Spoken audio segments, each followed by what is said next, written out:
Hello, my name is Sandra Wilson, and I'm from Nevada, Iowa.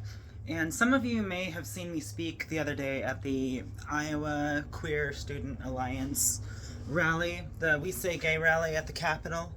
And I gave a little unrehearsed 5 minute speech, and I didn't know I was going to get on stage, but I stumbled through a lot of what I was trying to say at the beginning, and I felt like I may have lost the audience. But this video is for people that are looking for more details about what happened with me and some of the injustices I've faced over the years in Iowa, which currently I'm still seeking an attorney for help with. I think it's really difficult for people who are victims of injustices. Like, if I end up having to take the case myself without finding an attorney, then I'm going to be having to face these people on the stand and cross-examine them myself, these people that traumatized me. And that's a very difficult thing to do. So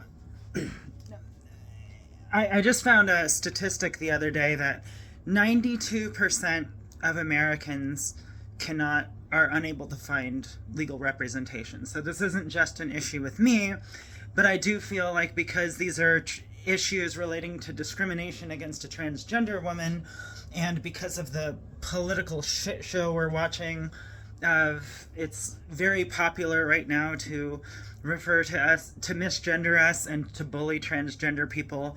And in these discussions, in this debates, it doesn't feel like our feelings or our perspectives are being shared enough and shared firsthand. Instead, we have people misrepresenting us, speaking in front of large audiences. And so that's kind of why I'm here, is because I want to give some firsthand testimony.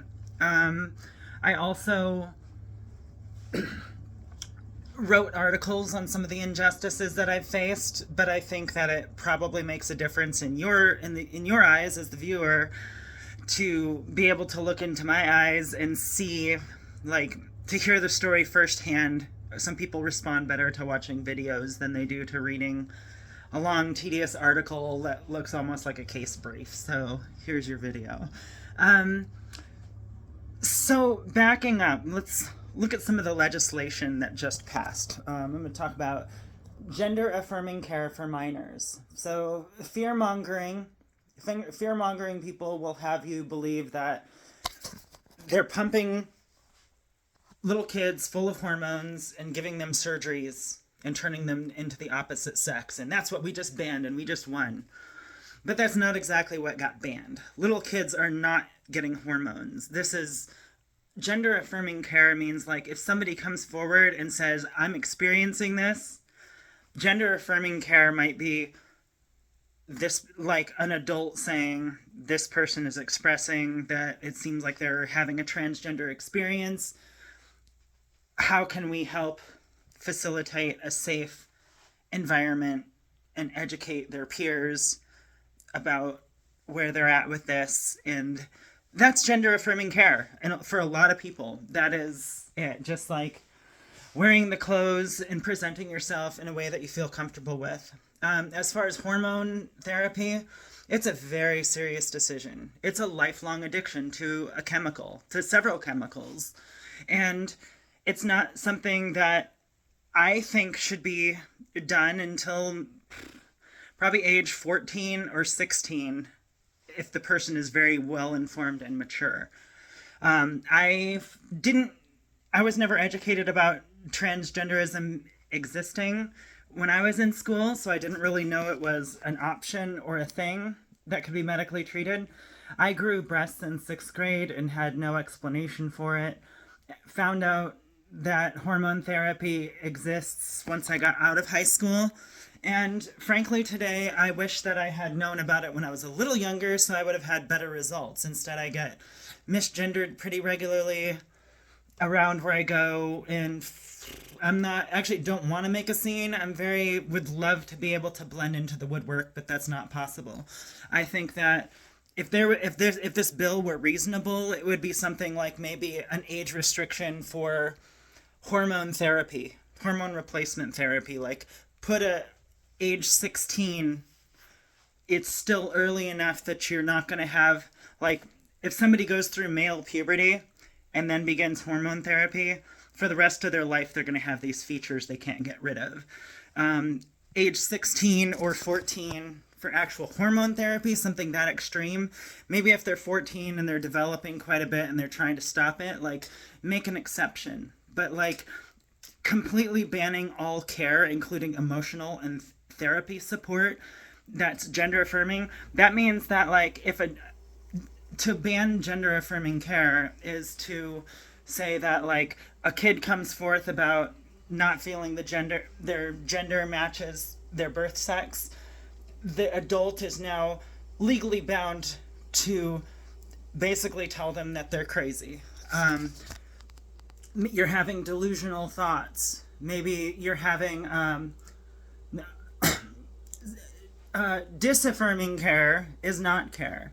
It's going to get kids feeling like something's wrong with them. They're having impure or not good thoughts, or maybe they need psychiatric medication, but they don't need, but, like, we can't refer to them as the gender they're feeling like.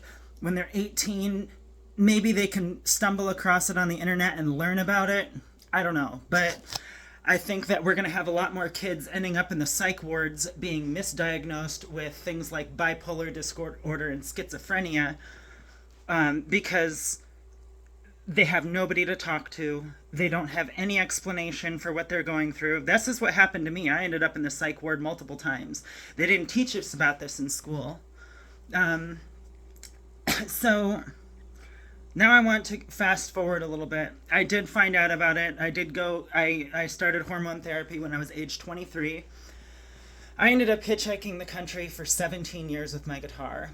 When maybe an officer would find me sleeping outdoors and say, "I'm sorry, you can't be here," wake you up, I'd hitchhike to the next town and keep going and writing music along the way and learning to forage to survive.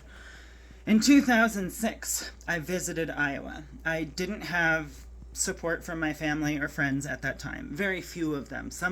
I have some friends which are, like, way beyond diamonds. The people that actually stayed with me through everything. Like, when you transition and you have friends that stick with you through that, that tests the mettle of those people. Those people that don't want anything to do with you anymore, give them time. Try not to judge them too hard.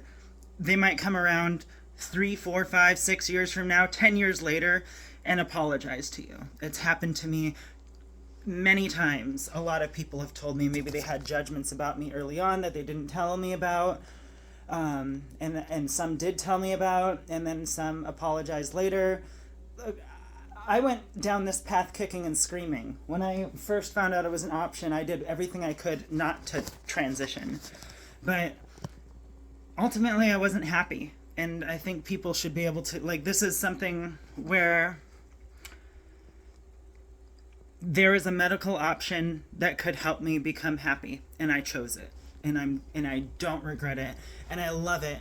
And the hardest part about it is that I started when I was 23 and I'm 41 years old and I still I haven't been able to afford surgery.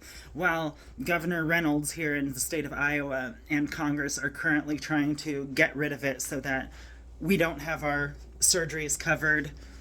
They're trying to call it just cosmetic. They're ignoring the American Medical Association, etc., all these other organizations that have actually listened to us instead of judging us based on propaganda of politicians. Like, anyway, so 2006, I visited back here in Ames, Iowa.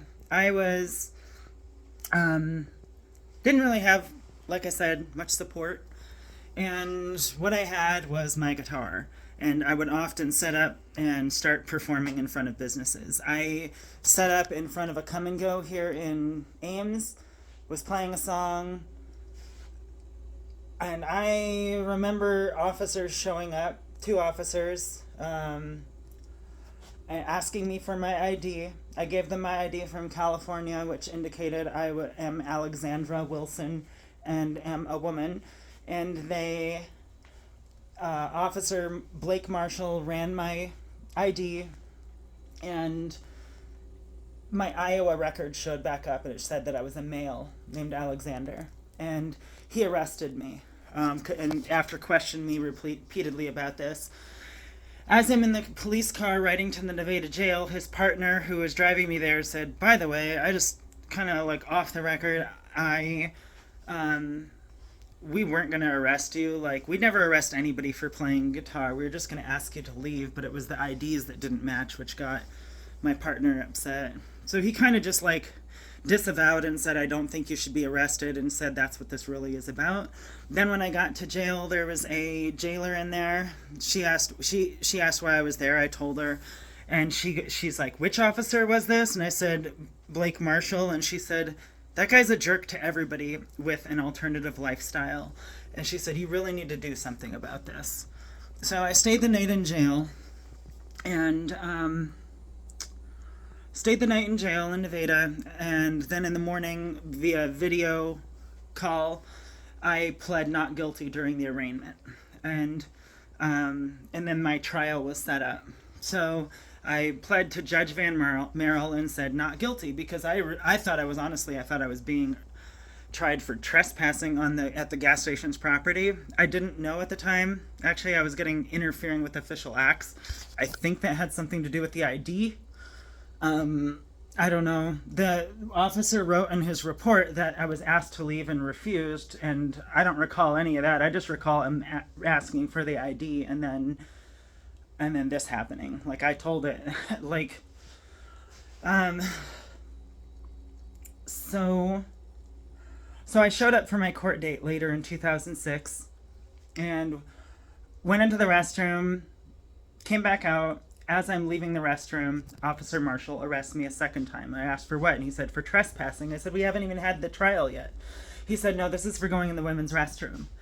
And I was like, "We've already gone over this." And I basically told him, and he said, "You're trespassing," and he arrested me. And I called my family, and my dad found an attorney who came and told me that he could help. He came and met with me, and he said that I wasn't able to sue the city of Ames because this was unprecedented. He said, but they are willing to give you a letter of apology and $3,000, and that will allow the next person this happens to, if they get arrested, if another trans person gets arrested for going in the restroom, they'll be able to sue. And I wasn't even thinking about suing the city of Ames at the time. I was just thinking of getting, like, not having to deal with this legal hassle, because we weren't educated about, like, suing people or anything to do with the courts when I was in high school. So it just didn't cross my mind. I was a hippie. So anyway, I get arrested. So I said, yes, I'll take the letter and the check, and I did that. And then I ended up hitchhiking to the Capitol, where I met representative at the time, Beth Wessel-Kroschel, came out and met with me. And I gave her the letter, and I told her, this is what happened. This isn't good enough. There should be a law put in place. She said, this is really weird that you would show up today of all days, because I'm literally presenting in front of Congress tomorrow to try to get them to add gender identity protection into the Iowa Civil Rights Act. So she took my letter, and I was really proud and grateful for her, because soon after, Iowa became the 9th state in the union to add gender identity and sexual orientation into their Civil Rights Act. So fast forward, I come back about 3 years later. When I was in California, there was an environmental studies professor. He's really amazing, Frank Schiavo, and he invited me to give tours of his off-the-grid house in San Jose together, and he had me as a guest speaker at some of the classes that he taught, because we were both like gung-ho, earthy environmentalist people. And there was one petition, particularly in California, that we went out and petitioned for, and it was called Prop 2, and it was to make it so that animals that are used for food have enough room inside of their cage that they can turn around 360 degrees. Because currently they have like battery cage. You can Google battery cages, and like chickens kept inside cages the size of car batteries and just packed and stacked.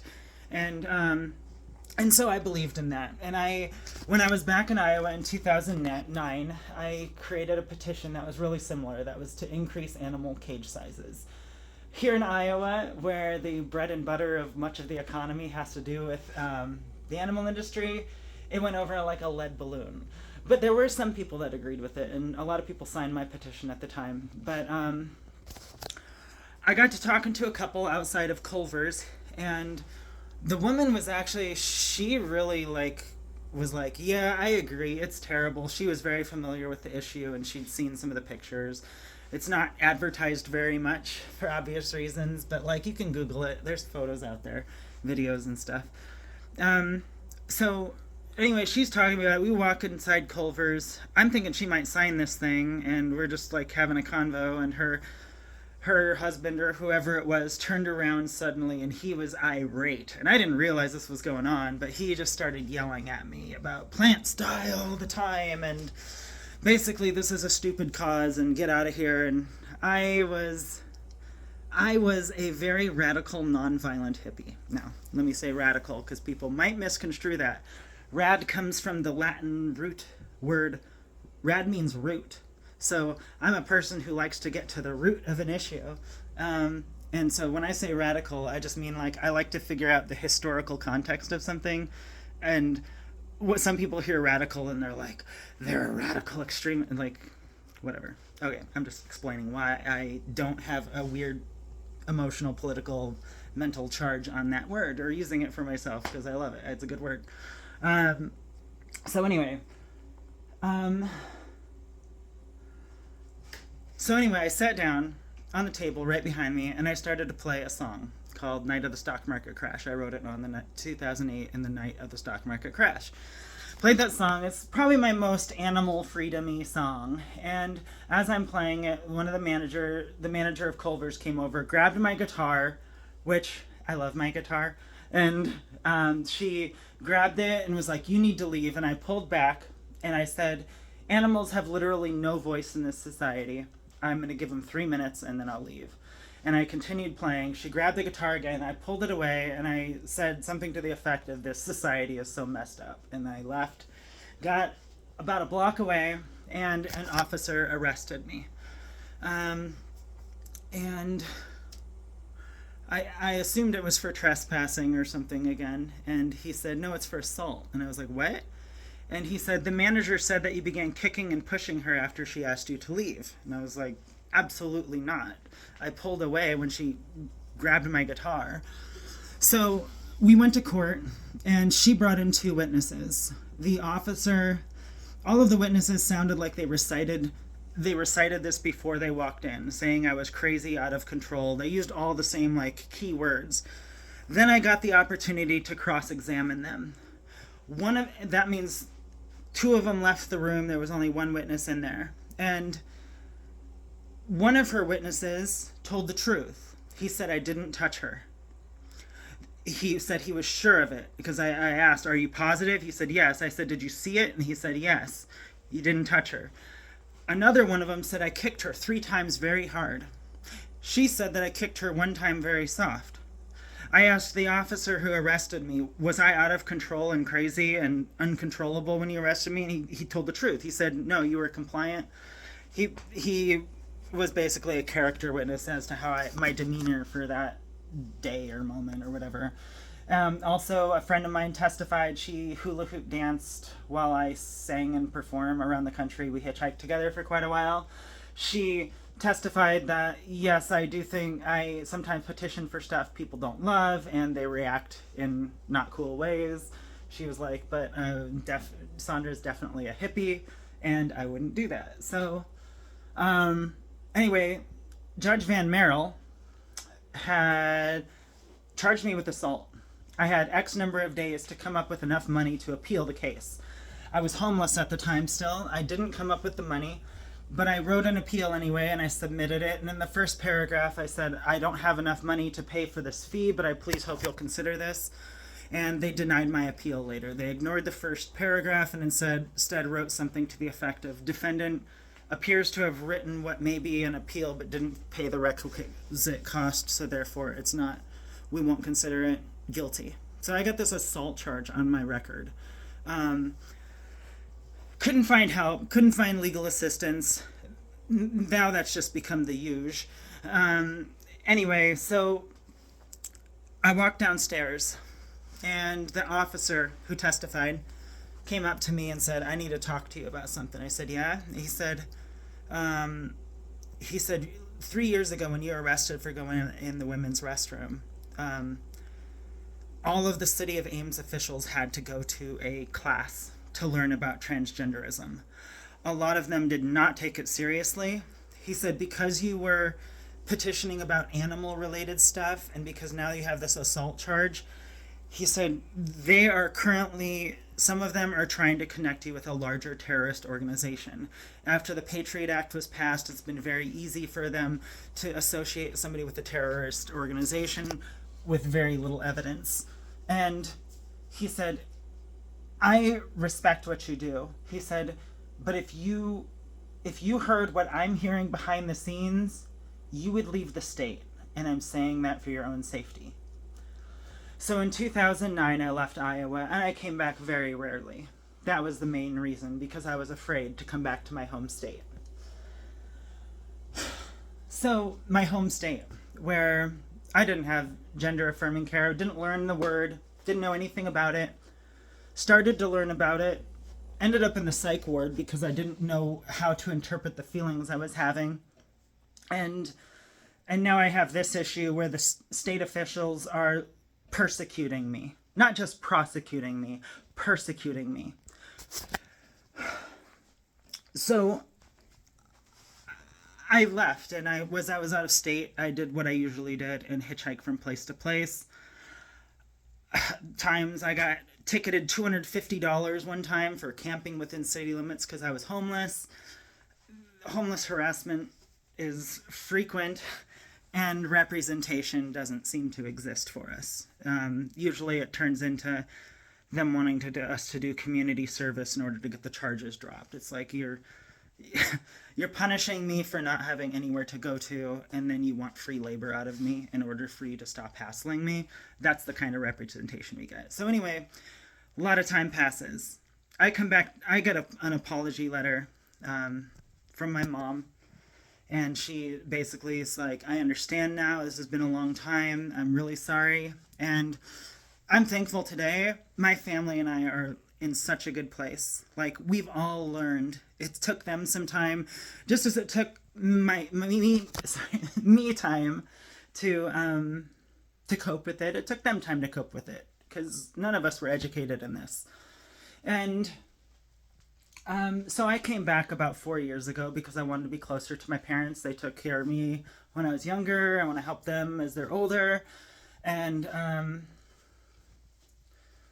COVID happened, and then I met a community here locally through, like I said, I'm a vegetarian. There's a restaurant in town in Ames called Lockwood Cafe. They serve vegetarian food, and their staff is super kind to me. And pretty much I ended up going there because we lived a couple blocks away. I live in West Ames, and my boyfriend lives here.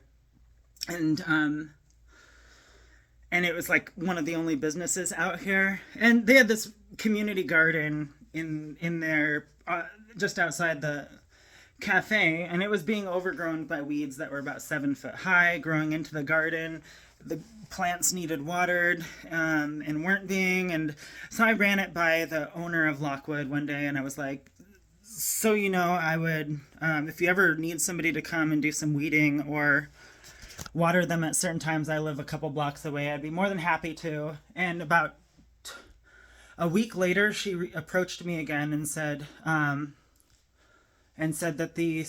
it was owned by Lindsay, and she said that the CEO of Reliable Street, and she said they had talked, and they wanted to see if that would actually could manage the space, because a high school group chef was, and there were really no adult supervisors, and because of COVID and whatnot, and because it's kind of far from their school, the students didn't have as much time, especially during the day, to tend it or take care of some things. And I was like, heck yeah, I love gardening. I find it therapeutic. And I'm anybody who knows me knows I have a lot of experience with gardening and ethnobotany. I wrote a book with Richard Lone Wolf on wilderness survival and ethnobotany. He's a Cherokee man who trained military units on wilderness survival, and he taught me a lot about gardening. And I lived in California and just learned everything I could about it over the years for a lot of years. So that was my passion. And so they asked me to help lead this project, and I had a meeting with two Lockwood employees expressed interest and joined the first meeting, and the members of Chef also joined. And I remember my first meeting with Chef. One of the students at the end of it said something that was really touching. She said, I just want to say, I think I speak for all of us, that we're really glad you're here and helping, because we don't have anybody at the school, any like adult figures that are actually interested in gardening. We've had pretty much no help, and we're kids trying to figure it out ourselves. And before this conversation with them, I was basically told, like, you know, that Lindsay and they were disappointed in like how it was looking, because it had been so overrun by weeds, and so this would like made me like, well, let's make this work and let's make it awesome. And I was out there, and I started cleaning up and weeding almost immediately. One of the employees at Lockwood helped a few times, so we'd have conversations. You know, when people garden, they talk the whole time, or at least part of the time, and got to know each other, and ended up talking about like music and stuff, and sharing links of songs, and I told her, like, I'm passionate about prairie restoration, and I'd mentioned I'd been thinking about it, like, why don't we just put native prairie around this? And she was really excited about it, and the high school students were excited about it. I talked to a few people there at Lockwood and in the area about like restoring with prairie and what it would take to restore prairie around the garden. And pretty much everybody really liked the idea. And because I'm into ethnobotany, I was like, you know, a lot of these probably have uses, and some of these native plants could be used as tea inside Lockwood, or they could try it out, or, you know, it's just like, it's more options, and it's kind of like a taste of Iowa, which nobody's really doing yet. So it could be a pretty cool, really nice community, I don't know, thing. So I ended up writing up a proposal to Lindsay. It included like the city of Ames will pay half of the amount for prairie restoration as like a rebate. Afterward, I contacted the Ames Fire Department about fire safety and about burning the prairie and logistics on that. I invited, and so I did some research, put together this proposal, and in October 2021, I sent this proposal to Lindsay, and she was basically like, thought about it. We talked again.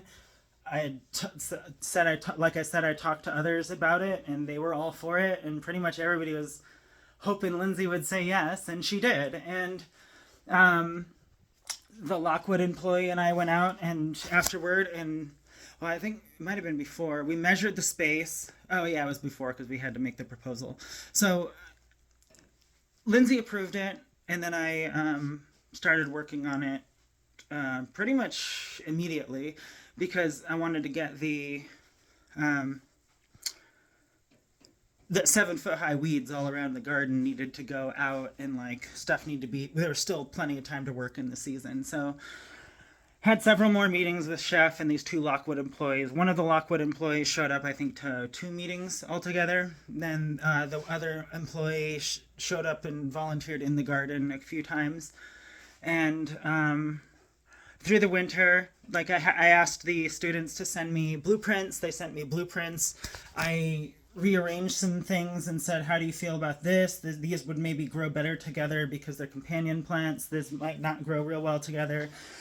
We passed ideas back and forth. It was never like we're going to do it this way. It was like I'd run ideas by, and then basically we came to a consensus based on what was most logical and efficient and hands-free as much as possible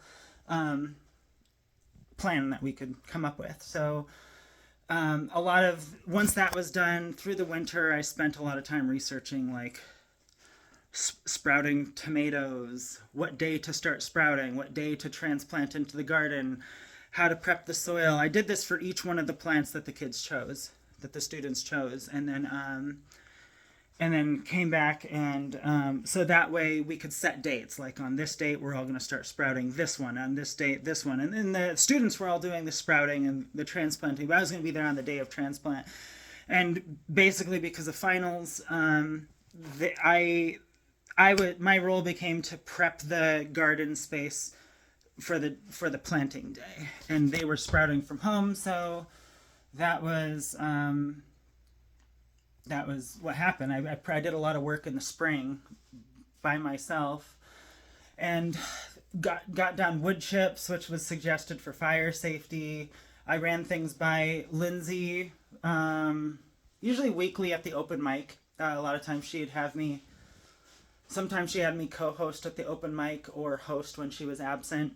And I don't know, because I'm a musician and I'm a social butterfly, so I think that's, I don't know. And I thought she was a friend at the time. I was under the impression everybody was like, everything seemed pretty copacetic and in a good place. And then I had spent some of my money to get it fireproofed. We needed 4x4s around it. I asked people about where we could get cheap or donated wood. We got some donated, and we needed some more. And once we ordered the prairie seeds, like the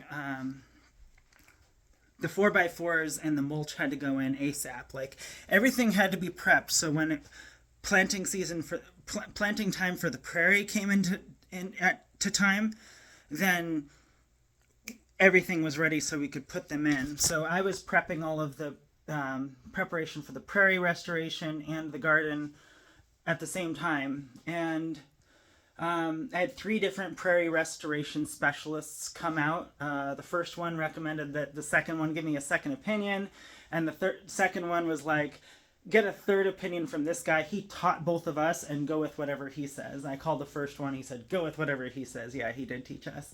And that man helped us to make a custom prairie seed mix specific to this property, which was awesome. So I guess why I'm saying this is because I want to iterate that I really did a lot of not just hands-on in the garden, but a lot of research and networking to make this plan feasible and do it in a way that basically Lindsay's stipulation to me was that she wanted it to look great afterward. And I was like, cool. And I love that like free-form ability to do it, how is like aesthetically pleasant and extremely efficient in pumping out a lot of food and herbs. So, and I love open-ended projects. I'm a creative person. It's an artistic space. Reliable Street is. So this was like a perfect project that spoke to my heart. So I pretty much got it prepped. We needed a few supplies. We had talked a little about finances with Chef, and basically if we needed any supplies that they could order it, but if you ordered it ahead of time. So I asked them about that in in our group chat, and they said they only had $100, and I was like, oh, never mind then. And then I was like, maybe Lockwood or Reliable would be how would you guys feel about doing like a plant sale, and with the extra sprouts that we're not transplanting or something, we could do some sort of fundraiser for the garden, because there's some supplies we still need. And I've purchased these things, which was quite expensive, but I purchased those things basically as, in my mind, they were donations to Reliable Street. And also, like I said, the city of Ames was going to rebate half of it, so I was saving receipts for that purpose. So I talked to the owners of Lockwood about like this idea. I ran it by how they would feel because all the people there are really involved. It's not just like go straight to one person all the time. Because so anyway, then I talked to Lindsay about it, and I talked to. Sorry, the owner of Lockwood told me like she was like, you have done a lot of work out there, and it is probably time that we look at what you've done and have a meeting. And she goes, I'll set something up with Lindsay, and then we'll go out to the garden and take a look at what you've done and what else is needed. And I was like, cool. I was really excited about it. Next morning, like I think it was later that night or something, I got a text that we were going to meet the next day, actually. And I was excited. It was March 31st last year on Transgender Day of Visibility. And I'm like, which is all about celebrating community contributions of transgender people. And I felt like for the first time in my life, I had found community and a role for myself in the community that fit my spirit. And it meant a lot being here in my hometown to find these people and this space and the trust to do this project and it meant a lot. Like my dad used to he used to tell me about how Iowa used to all be prairies and how it's all been terraformed for the most part. And I have a family that, like my Uncle Carol helped restore trumpeter swans in Minnesota, and was the head of the DNR for a long time. And I was raised into a very earth-loving family, and so I have a deep respect for nature. So it meant a lot to me to be also working on prairie restoration, and like it may be a little piece, but it's important, and it means something. And I knew that if I could do a really good job here in helping with this garden and also with this prairie restoration, that one day I could show my work, the before and after of what their property looked like before and after, and I would maybe be able to find a plot of land that's bigger where I could do this, or be a caretaker of some land, or help other people restore prairie and do efficient gardening, food gardening on their properties and whatnot. And so the portfolio that I was building with this, the documentation of how long it took to do each thing, the steps in doing it, the photos, all this was really important for me to set up to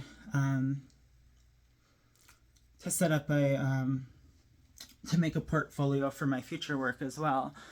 And as we walked out to the garden the next day on March 31st last year, Lindsay had something wrapped up in her arm, and she said, actually, we've had some complaints about you.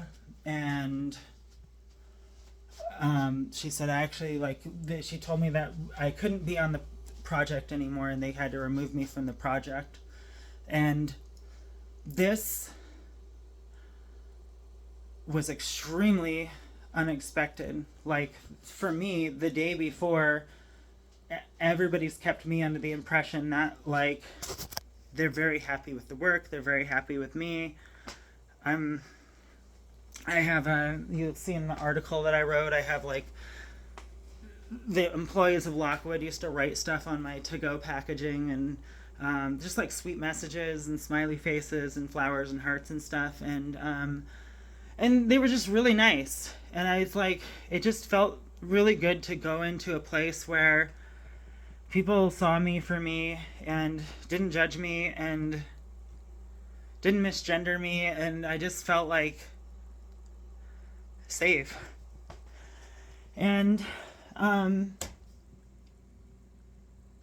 so it hurt a lot when all of a sudden I found out somebody's complaining about me, and I was like, what was said? And she said, we can't tell you because we need to protect the identity of the person who complained. And then I was like, how can I know what I can do better or what's bothering people if somebody doesn't tell me? And they pretty much said sorry.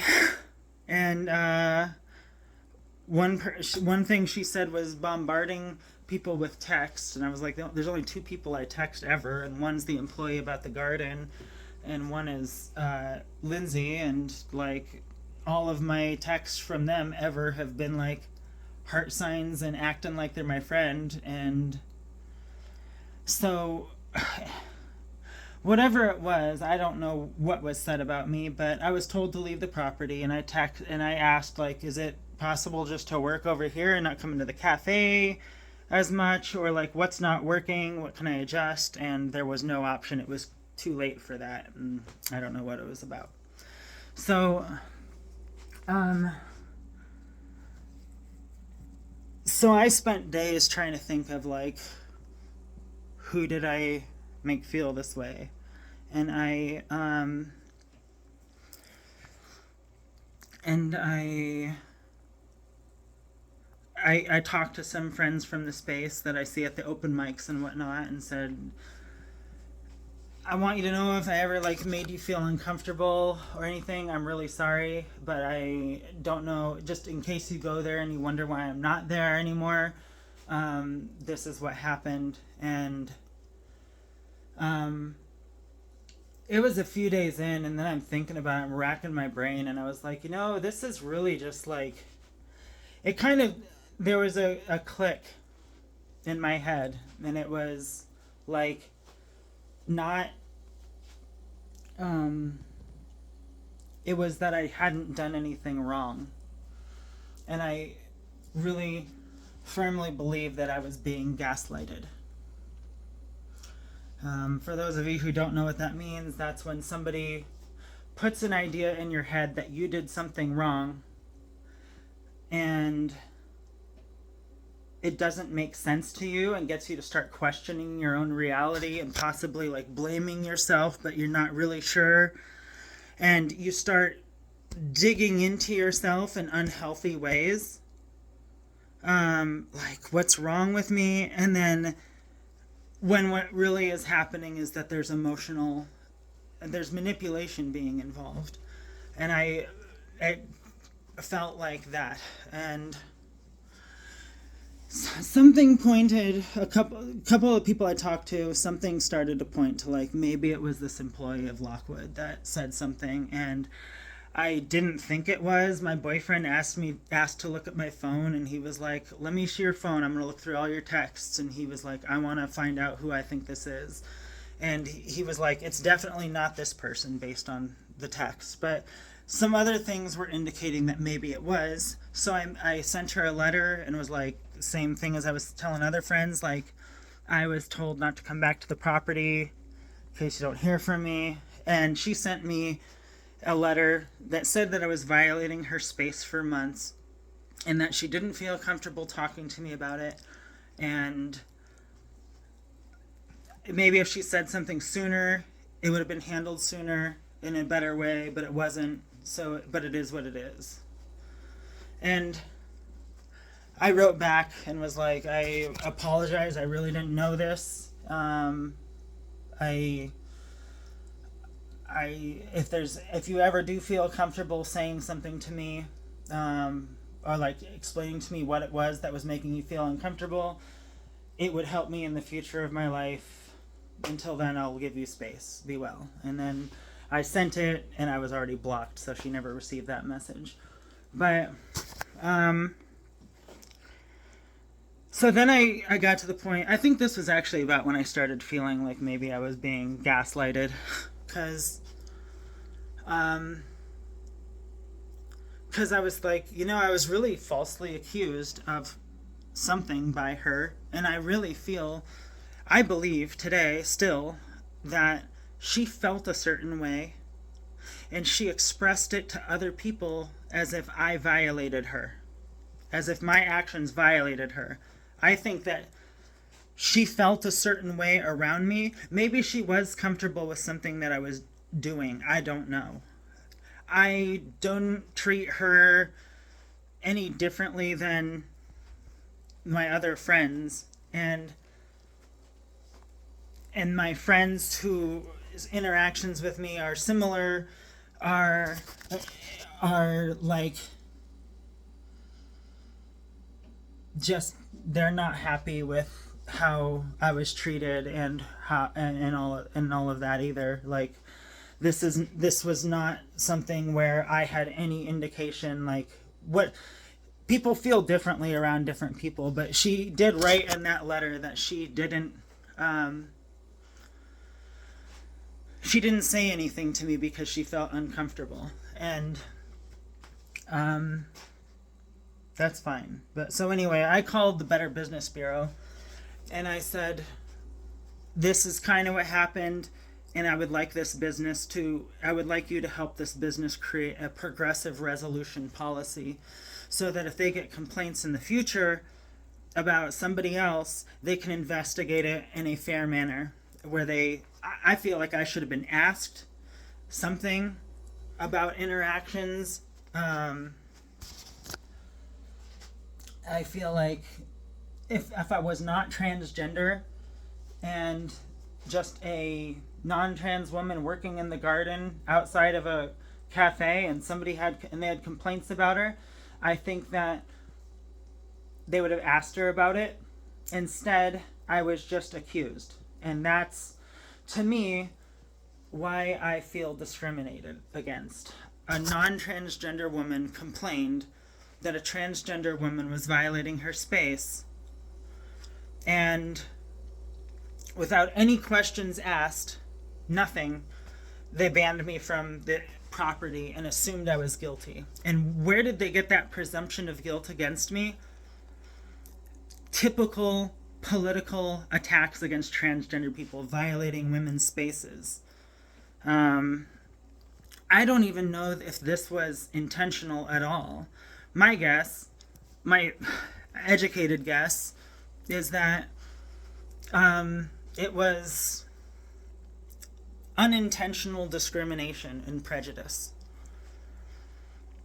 on their part. And when the Better Business Bureau told me to file a complaint with the Iowa Civil Rights Commission, I contacted slander attorneys locally because I believe I was slandered, maybe even unintentionally.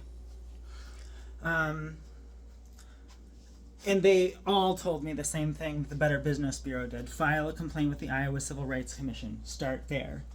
And so I did that. And the more I thought about it, it was like, yeah, so I do believe I was discriminated against.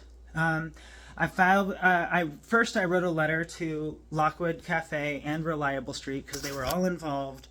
And I showed them my perspective. I included some text message between me and this employee and was like, I had no indication this is unfair. I asked them for reimbursement for my 6 months of labor, and for them to come up with a progressive resolution policy. If I didn't include that in the initial I do remember that I asked them for a mediator and for somebody to come in and a third party to like help us talk through this, because I deserve to know what was said about me, and there deserves to be a conversation to talk through this. And I didn't get a response to that letter, so then I filed a complaint with the Iowa Civil Rights Commission. And it was basically the complaint. It was very detailed, included screenshots and my last text messages.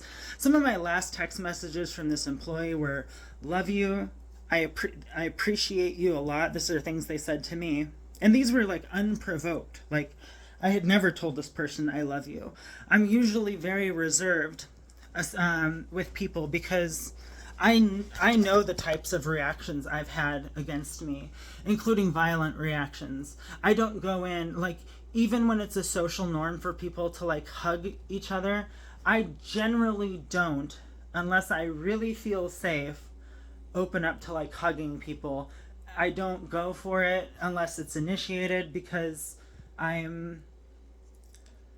don't want to be misconstrued or taken the wrong way. And I know in this society that will happen. And I don't want to make people feel uncomfortable. I try to be very conscious about that. So that's also what brought me a lot of surprise being accused of this thing. I try to remain conscious toward other people with.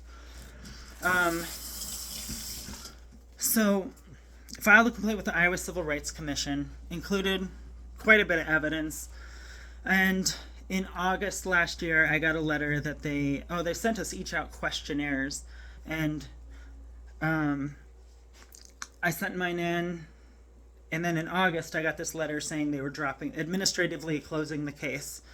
And they sent me a list of reasons, and it included that the owner of Lockwood, what they wrote about her, the Iowa Civil Rights Commission wrote that basically all of the statements she gave that I read, I read all of the statements that they included, she told the truth. There was nothing negative said. So I don't actually think she knows or knew at the time what Lindsay wrote in, the CEO of Reliable Street. And her friend Charlie Esker. And the reason I'm saying these two names and not other names is because what these two people wrote into the Iowa Civil Rights Commission, those people knew that they were lying. And they did something that was malicious. The reason I'm not naming employees is because, like I said, I think it might have been unintentional. It was there, but it was unintentional. But this is what happened, and I think when I brought it to people's attention, maybe they grasped what happened through my perspective, or like a bird's eye view on the situation, or maybe they didn't. But either way, I don't really know what other people are thinking, but I do know that what Lindsay and Charlie wrote into the Civil Rights Commission, they knew that they were lying about me. One of the things that Lindsay wrote is that I became obsessed with the employee and began stalking and harassing her. Now, it's possible that employee said these things about me. But based on all of those texts I ever got and the letter afterward, it's very clear. It looks very clear to me that that employee did not say that I stalked, which is a crime, or harassed her. That I had intent to do something to agitate or annoy her. Like I said, to this day, I do feel gaslighted, but that's whatever she felt was uncomfortable was unintentional on my part. So they accused me of saying racist comments. All I can say is I'm very against racism. You can look through my social media posts in the past, and you'll know what side of that line I fall on, because I'm not quiet about it. Like, when I was a little kid, my cousin Rennie heard one of my siblings say something that was a racist joke, and I think we were little kids, and he was probably repeating something he heard, and I heard her point out that was racist, and we never talk like that. That is not okay. And she called it out, and that was the first time in my life I ever saw somebody do that. And I don't know. It was a long time ago, but I just was a little kid. I'd never stopped being proud of her for that, and I learned something that day, and that was kind of like the policy I adopted for myself. So you can look through my post. I was pretty much like adopted by a Cherokee family out west. They have Two-Spirit people in their community, and they saw me and were like, that's part of our culture. Your white culture doesn't understand you, but we do. And when Standing Rock happened, the protests there about the pipeline that was being put across the drinking waterway of the Hunkpapa Dakota people, and all the tribes from all over the world and allies came to stand with Standing Rock. I was there. I was there to stand with other people because I was tired of how Native Americans had been treated in the past and have their land taken and water rights and different things. And I was aware of it enough because, like I said, I was living with this Cherokee family a lot of time, and so I was privy to a lot of story. I I'm familiar with Brown versus Board of Education, and I think that President Eisenhower did something strong when he sent the National Guard to escort the students into the school when they weren't allowed to come in. And he intervened when something unjust was happening locally. Like when Trump was president, I remember the press secretary, she came out when a black man was shot, and offhand I don't remember his name because this was like 5 years ago, and so many have been killed. But I was like, by police, and I remember the press secretary of Trump's. She came out and said that their administration trusts the local government to do the right thing in their investigation, and that they weren't going to investigate it. And I thought about the difference between Eisenhower's policy of like, we're going to directly intervene, and you are not going to be doing this to these kids. And then I think about Trump's administration's reaction and saying, oh yeah, we trust the local governments and to do the right thing, even though the FBI came out with a study that a large number of local police agencies, I think this was in the 90s or early 2000s, that they came out with a study that I can't remember what it was, like a public notice that a lot of local government agencies had been infiltrated by KKK members. And so it's like, in light of knowing, I'm just like a regular Joe Schmo on the streets, and I know about this study, and like I can see the inconsistency between Trump and Eisenhower and what they did. So anyway, going back, being accused of saying racist comments to me was like, anybody who knows me or has followed my work at all knows that that was a line of horse shit and really fucked up.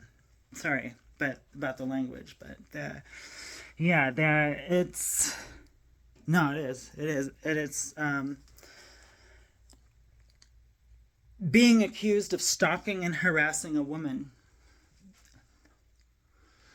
For all the women who have actually had somebody stalk or harass them and not have any help in that situation, and then to go and lie about it in order to a civil rights commission who really doesn't want that much from you.